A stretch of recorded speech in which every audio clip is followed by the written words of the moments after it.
and happy Friday! We made it. We made it through another week of distance learning. Today is Friday, April 3rd, 2020, and today is your second day with your distance learning packet. Oh, Alistair's coming in to say hello. And so today, that's what we're going to be focusing on. I'm going to be going over what you're doing in the packet today. I'm so proud of everyone for getting their packet and being so excited about it. Everyone who I've talked to in the past few days has just been wonderful and ready to get to learning, and you guys have been great getting on your Teams program when you need me. I still have about 4 of you I'm getting loaded into Teams, but I'm going to have all of you before long. Don't worry, we're getting there. So what I have first for you, amazingly, nothing has changed. I have no riveting, groundbreaking news to share with you this morning, thank goodness. Just a regular morning video. So I want to start off with some kudos. Now, this is as of end of school day yesterday on Thursday. So if you did some work on your interventions Thursday evening, that's not counted in here. But don't worry, because over the weekend, I'm gonna look at the entire week's totals. And on Monday, I will announce our intervention leaderboard for the entire week of this past week. So far, here is who is at the front of the kudos race for your intervention minutes. As far as Lexia goes, number 2 is in first place. She has 158 minutes. So proud of you. Great job. And then not far behind her at all come these next 4 amazing students who I'm so proud of. Number 16, number 7, number 15, and number 2. So proud of all of you guys. You all have already hit your minutes goal, and you either already hit or are very close to hitting your units gained goal. So fabulous job to those 5 Lexia users. There's still time because I'm not going to do the full week's leaderboard ranking until the entire week is over. So you have until I check these scores again this weekend. All right, now let's talk about MobyMax Reading Stories intervention. That goes out number 1 right now. In the lead is number 7 with 104 minutes. Great job. You'll notice number 7 is on the Lexia leaderboard and the MobyMax Reading Stories leaderboard. He is doing some double dipping. That is great. That's going to make your brain grow double strong. Love it. And then followed closely behind number 7 is number 17 and then number 13. Great job, you guys. You're very close to catching up to first place. It's going to be a tight race. Can't wait to see who wins it. All right, let's see. Great job with all of those kudos, guys. Proud of you. Keep up that intervention work. Let's talk about our creature of the day. This was such a fun creature for me to research. I think you are all going to enjoy watching this video and the not only adorableness, but also the coolness of it. Today's creature is the spider monkey. And the spider monkey is in a class of primates a little bit different from others because they have what is called a prehensile tail. And you can see their tail here, it kind of has a little hook, and then down here you can see it's wrapped around the tree. What prehensile means is that you can grab things with it. So lots of primates have what we call prehensile thumbs. They have opposable thumbs that they can use to grab things. But the spider monkey in particular has a prehensile tail, so it's almost like having 5 limbs instead of 4. It's almost like they have an extra arm or an extra leg. And they can hang their whole body from a tree just by their tail, and then they can use their paws to gather food. I thought that was some pretty interesting stuff. And they called them spider monkeys because when they're way up in the treetops and they have all of these appendages spread out, they kind of look like a giant spider crawling through a web of trees. Pretty cool stuff. So you've got a link to watch a video on the spider monkey in this video description and in your Blooms post. I hope you enjoy that. I certainly enjoyed watching this adorableness and actually ended up watching quite a few more spider monkey videos because I thought they were so precious. So I hope you do the same. All right, let's get to it. Let's talk about what our work is for today. If you have followed along with me and if you watched yesterday's video, you know you do not have ELA packet work today. If you're still looking at the calendar that was on your original packet you picked up from school or downloaded, you need to adjust your calendar to the one that I posted on Blooms yesterday because we now have to make that 2-week packet a 4-week packet. So no ELA from the packet today. instead, this is all you need to do for ELA today. Yesterday in ELA, you learned about homographs. And just as a reminder, a homograph is a word or a pair of words that are written the same way. They are spelled the same way, but they have different meanings, and sometimes they sound different, and sometimes they sound alike. So the examples we had yesterday in our video were the words dove and dove, a white bird, and the past tense of the word dive. They're both spelled the same, but they're said differently and they have different meanings. And also we use the word row and row, spelled the same, sound the same, but mean something different. A row can be a straight line, or it can be row as in row, row, row your boat. So I want you to create a sentence, or a few if you can't squeeze both into one sentence, that uses two homographs like dove and dove, or row and row, or present and present, or whatever you want to do. So you can get that to me any way you want. Probably the easiest way, you can either text it to me if you want to use your device or your parent's device, or you can send it to me on MobyMax Messenger, or I didn't put this on here, but if you're on Teams, you can hop into our Teams chat and you can also post it on there. But if you do that, everybody will get to see it, which I would love if you're ready to share that with your classmates. But if you don't want to share it with your classmates, if you only want to share it with me, don't post it on Teams.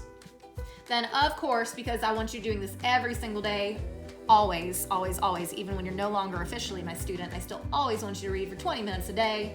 And then of course, I still want you to do your 30 minutes of your reading intervention program. Either Lexia, Mind Play, or MobyMax Reading Stories, whichever one you are normally on whenever we're in class in III. So find your program, spend 30 minutes on that. So that's all for ELA today. No packet work, write me a sentence, read, and do your intervention. Now, let's talk, actually I tell you what, before I do math, let me go ahead and tell you what your daily challenge is, and then I can move on to our math instruction for the day. So, your daily challenge, I don't know guys, these have been kind of tricky for me to come up with. How about this? If you think of a really good daily challenge, why don't you send it to me? Shoot me a text, shoot me something on MobyMax Messenger, figure out a way to give me some more ideas for my daily challenge, because I'm starting to run out of ideas here, guys. But I had an idea. It's supposed to be an absolutely gorgeous day today from what I saw. So if you can, if you have permission, go out there and wash a family member's car. There's been lots and lots of pollen in the air lately, especially if you're around some big oak trees or anything like that. And there's a nice coat of pollen just across the town. So it'd be a really nice thing for you to get out there, spend some time outdoors in the sunshine and wash a family member's car, if you get permission first. All right, so now let's talk about math. In math today, in your packet, I want to show you what the sheet looks like so that everyone knows what they're doing. So, this is the first thing in your packet. Now you're gonna notice when you look at this sheet, there are two things on here. Today, this is all you're doing. You're only doing this sheet here, the one that says Understanding Powers of 10. This is not for today, this is for another day. So right now, this is all you have to worry about. Hang on, guys. Dobby is jealous because Alistair is in my lap, and Dobby is not in my lap, and they think they both have to be in my lap, even though my lap is not that big. Okay, one of you is gonna have to compromise here. Okay, there. Is that good? No, now Alistair's mad. They're gonna be all right. Okay, so what this is, Understanding Powers of 10. We have done this in class. We have done this so much. I don't think any of you are going to need a reminder on how to do this. But if you do, I'm going to give you one in just a little bit. But before I move on to powers of 10, I want to talk to you just real quick about these other two things, and then I'm gonna go into some detailed instruction on powers of 10. So your second task, the quadrilateral foldable. First off, disclaimer. When the final packet got ran off, a mistake happened. And it did not print like the 5th grade teachers intended the packet to print. The way the packet was supposed to print is you were supposed to have this page on the front and this page on the back. And from what people have been reporting to me, that is not how the packet got printed. It's not that big of a deal. If you can't do this assignment because it got printed wrong, it's okay. We're just gonna say, don't really worry about it. What I want you to do though, I want you to take this page here. The cutout part isn't gonna work that great because what's supposed to be on the back isn't on the back, but take this page here, find this page in your packet, and I want you to summarize this important information that's supposed to be on the back of your cards. I want you to write it on top of the shape. So for example, here's the square. Behind the square, what was supposed to be is in this box right here, see? Above the square, but behind it is a text. And it says for a square, all 4 sides are equal in length. There's 2 sets of parallel lines, has 4 90-degree angles. A square is also an example of a rectangle, parallelogram, and a rhombus. So you don't have to rewrite every single word of that. You can summarize and abbreviate if you want, but I'd like you to take that and I'd like you to write it on top of the square and do the same for the rectangle and the trapezoid and the parallelogram. And that way at least you kind of have some little flashcards. And you can quiz yourself by, once you get the words on top, you can quiz yourself by cutting your cards out, folding the top half of the card over, seeing if you can remember what the definition of a square is, and then checking. Or do the opposite. Fold it this way, read the definition, and then flip it and see if you can remember what quadrilateral shape it is. So either way you do it, all that I want to know is that you are practicing learning how to classify these shapes. So don't worry about cutting it out and doing all of that because it's just probably not going to work. If you have questions about that, I want you to pop into Teams sometime today between 8 o'clock and 2:30. Show me how it printed on your packet because I haven't actually physically seen the packet that got handed out just yet. I haven't had an extra one to put my hands on yet because they've been passing them out so quickly. So pop into Teams if you're not quite sure what I want you to do with that, and I'll just give you some guidance, all right? I'll be there today from 8 until 2:30. All right, so that's the quadrilateral. And then of course, I just want you to do a quick 5 minutes on Moby Mac back fluency. So now that we've gone through all that, let me give you a quick review on powers of 10. If you don't need this review, you are welcome to hop off of this video now. I won't give any other very important information. All I'm gonna do now is go over your powers of 10 lesson. So, as a reminder, when we're talking about multiplying and dividing by the power of 10, it's just move the decimal. You don't actually have to do any multiplication or division. So, for example, if the problem says 4 times 10 to the 3rd power, your 4 is a whole number without a decimal. However, you and I both know that that decimal is invisible. It's right there. So if you look right here, I have drawn that decimal in. And when we multiply by a power of 10, we move the decimal to the right.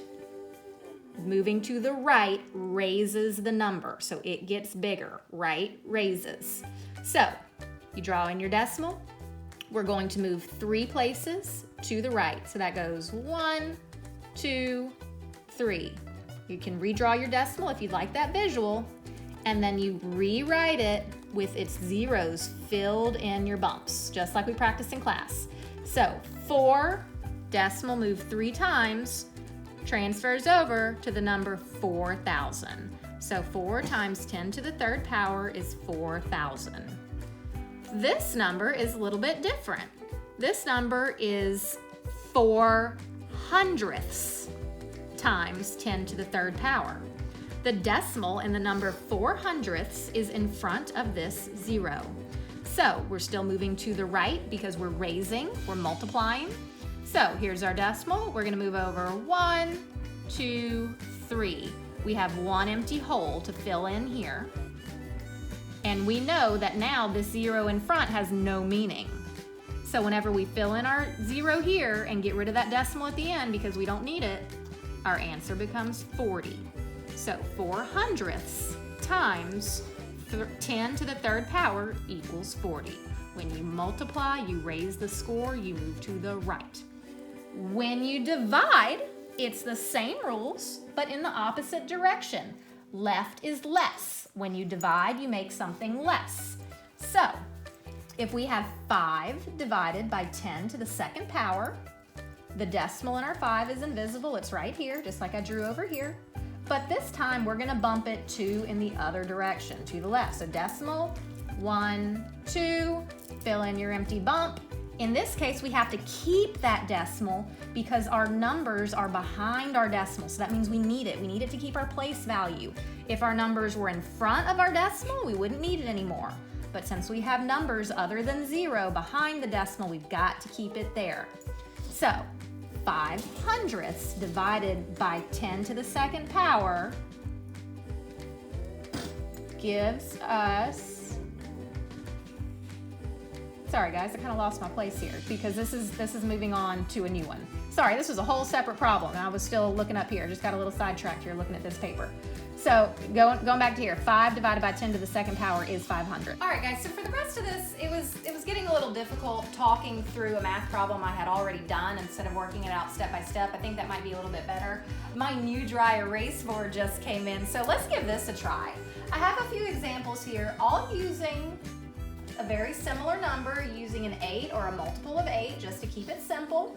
And you'll notice none of these have decimals, but I'm gonna work through these and then I'm gonna clear the board and I'm gonna work out just a couple with decimals, and then I think you guys will be all set. So 8 divided by 10. 10 alone without a little power number up top just means 10. So we can still use the same rule, it's just we're going to move the decimal 1 time. So dividing means less, it means we're going to move to the left. So I'm gonna rewrite my 8. Ooh, that red marker is not very bright. Let's see, this is my first time testing this out. Let me try a different color here. I don't like that at all. Let's see how blue does. Okay, blue's a little bit better. And we know, even though we can't see that decimal on that 8, that it's actually right here. And if we are moving to the left to make it less, then that means we're just gonna move that decimal over 1. And then I'm going to rewrite my number nice and neat as 8/10, because that's what the number becomes. We move this to the left. Now let's do the opposite. Let's multiply 8 times 10. As you know, anytime we multiply something times 10, it really just means adding a 0 to the number. But let me show you what that looks like as far as moving your decimal goes.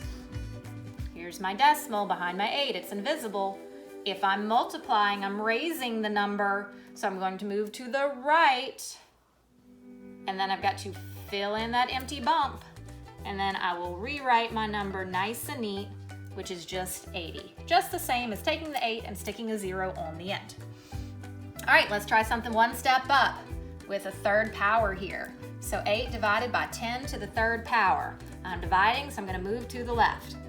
Here's the 8, here's my decimal, 1, 2, 3. This is where my new decimal belongs.